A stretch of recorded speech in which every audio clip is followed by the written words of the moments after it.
and I am an art student who lives in Osaka, Japan. And it is 2025, and I am ready to start a new year with some new energy. I think that's really what I'm focusing on in this video. I'd like to talk about bringing new energy and a new point of view into how I view my life and how I want to attain my goals. And I'll be talking about these things while I work on a painting that's due very soon. And I will also be unpacking my bags and straightening up my apartment. So let's get to it. So I've been on winter break from school, and during that time, my boyfriend visited me from South Korea, and then I visited him in Seoul. So I was also able to see some friends in Seoul too, which was really great. And I felt like through that time, even though Seoul is familiar to me since I lived there for a really long time, it was still kind of like being in a new space that wasn't with all of my like homework and paintings and things that I had to do.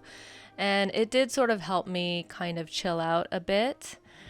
And for this new year, I've been thinking that I should actually maybe try to lean back a bit from this sort of art career thing that I've been really trying to build, I would say, for a while, but been pretty scattered and honestly throwing a lot of money and time at things that were probably not the best use for me.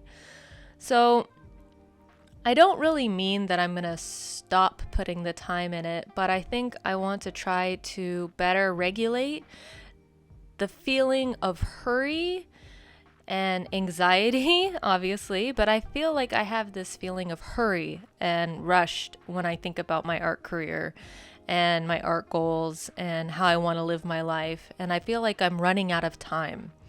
And that's really been very detrimental to me for a long time. And I kind of understand some of that mentality because when I was living in South Korea, I was teaching English, and it really wasn't the trajectory. So when I was in South Korea, I was teaching English, and it really wasn't the trajectory I wanted to see my life in. And I ended up doing it for a lot longer than I really ever thought I would. And so I felt, I think, so much hurry and need and push to leave and change and do something different. And then I got to Japan, and that hurry, that need, that push was still there, but I was actually doing what I wanted to do, but I couldn't really enjoy it. For example, I've been living in Osaka, Japan for about 8 months. I moved in about the end of April, beginning of May of 2024, but frankly, I have seen very little of just Osaka and have seen even less of the greater Kansai area and nothing of greater Honshu or the rest of mainland, like the main island of Japan. And I didn't come here to travel, but I could go out for a day and actually see something. I could go to a museum. I mean, I probably would see more on a 3-day vacation than I've almost seen in these last 8 months. And the reason why is because I feel like I have to be at home. I have to be at home working on trying to make art to propose to a editorial job, or I have to make art for a surface design job, or I should be researching companies to try to pitch my work to. And I've been feeling so much pressure. However, that pressure is just translated to stress, not productivity. And I'm not feeling regretful, but I'm just thinking about how I want to move forward. Positives from this last year is I've really enjoyed the school. I've enjoyed studying again. The teachers are cool. The environment is pretty chill. It's not exactly what I expected, but it's sort of like living a real dream. I mean, in a way, I really did achieve a big goal last year, which was to move to Japan and to not be teaching English, at least not full time. And so I've been really enjoying that part. So for this year, my goal is really to appreciate that a little bit more. And appreciate that I have done these things and not to feel like I have to move on to the next thing so quickly. Basically, I've sort of realized that this art business thing doesn't need to happen overnight. So if it's going to happen, I do have some control over it because I can put in the work and I can keep aiming towards companies, but I don't think stressing about it and feeling neurotic about it is going to make it happen any quicker. In fact, I'm finally coming to the realization if I just kind of stood back a little bit and took a bit of a breather, that actually I could probably gain a little bit more perspective on the direction that I actually want to go in. At the end of the day, if I want to stay in Japan, I'm going to need to get a job at a Japanese company, and I won't be able to work freelance full time anyway. So I have a lot of time to figure that out, basically. And hopefully, God willing, knock on wood, I will live a long time, that I'll be able to have a long art career regardless of this situation. So I'm making efforts to slow down. And how this looks like for me is hard, frankly, because school hasn't started yet. And so I think it's going to be really interesting once it actually starts. I basically teach English online, and one of the things I've done is I've stopped teaching on one platform and I'm just focusing all of my efforts on another platform.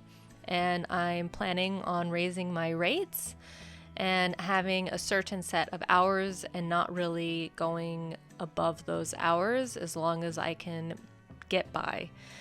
And that's a very concrete change, but I think another thing that I want to do that's more ephemeral is kind of corny, but to take more breaths. I love yoga with Adrian. Maybe instead of taking a nap, which is my usual go-to, doing a very easy yoga video, or, doing just a meditation with her, because I think I really lack clarity in my brain these days. And what I really want is peace and clarity in my thinking and in my feeling. And that is not like something that I can write down as a, SMART goal. I don't know how to achieve that except to make a goal to try to maybe check in on myself every, 90 minutes and see how I feel, or something like that. What are my more clear set goals? So I did listen to a lot of YouTube videos, especially last year, about productivity and getting things done and how to set goals. And I did it, I think, till my brain rotted. But I think some things that I do still sort of want to try to implement. One of them is like the 12 week year. And I think I just like the idea of setting goals that are not for the whole year where you're going to lose track of them, but that they're 3-month goals and they can be broken down into smaller pieces because maybe they are a whole year goal. So basically my goals from January through March I've kept really simple, which is one, I don't really like teaching English all the time. I find it a little draining for me. I enjoy talking to different students and meeting new people. I kind of always blows my mind when I meet new people and get to talk to them, but at the same time, it takes a lot of energy from me to talk to new people, and to spend 3 to 4 hours doing that a day is very hard. And it's also not working towards Japanese or art. So I've been trying to find jobs that could implement either my art skills or Japanese ability in some way.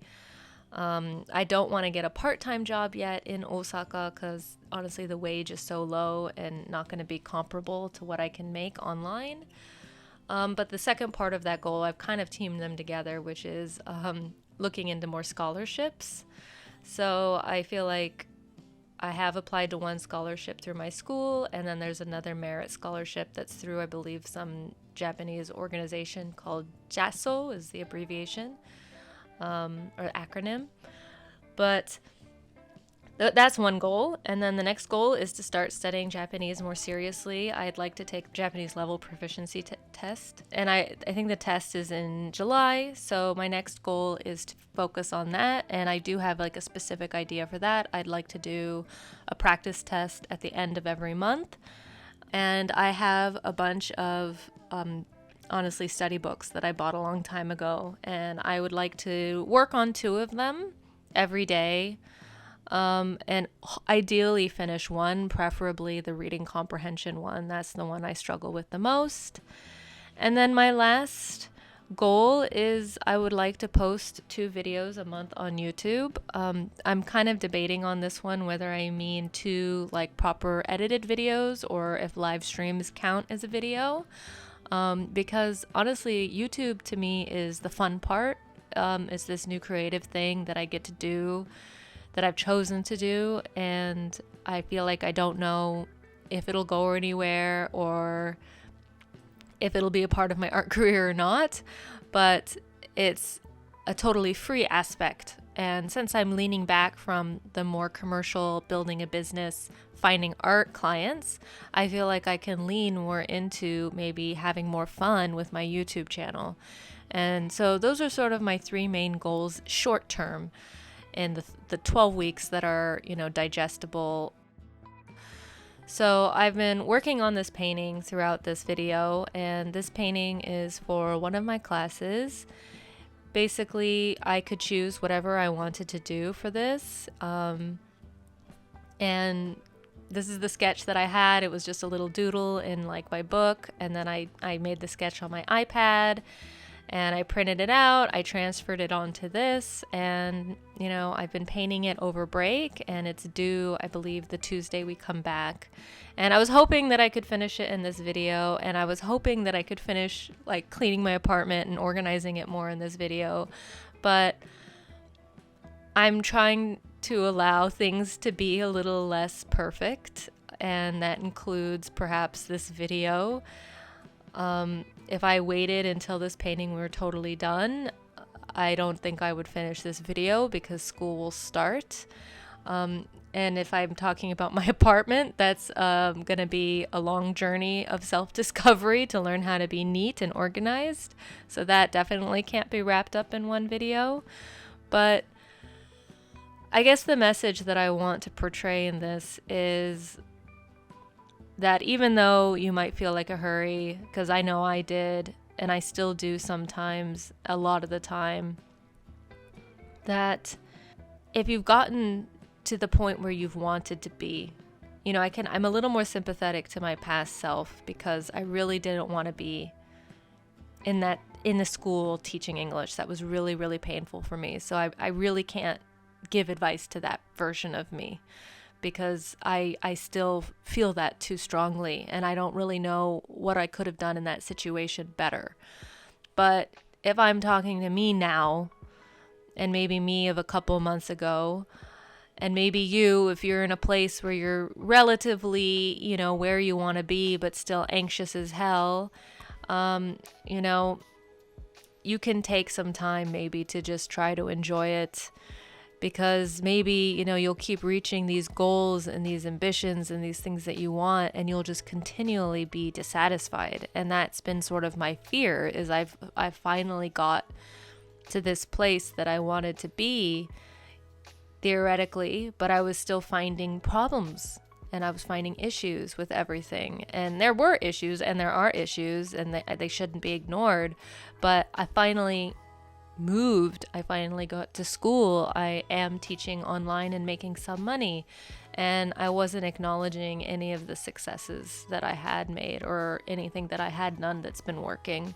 So my advice to you, whoever you are, is to try to be kinder to yourself and to try to appreciate the situation that you're in, even if it is maybe a situation you don't want to be, like I definitely was and have been. But if you're like me now, where you're kind of in a jam and like things should be kind of rolling and you're miserable and you don't know why, I get it. And I think it's about trying to slow it down and take a step away. And if you're able to do that physically, that's nice. If you're able to take a break from work, that's even nicer. And I was lucky enough to be able to do both things. And so I have a lot of gratitude for that. So yeah, this has been pretty long and rambling, and unfortunately, I didn't finish these 2 things, but I hope you still enjoyed watching, and I hope that there was some kind of tiny pearl of wisdom buried among the sand in there. So, yep, thanks for watching.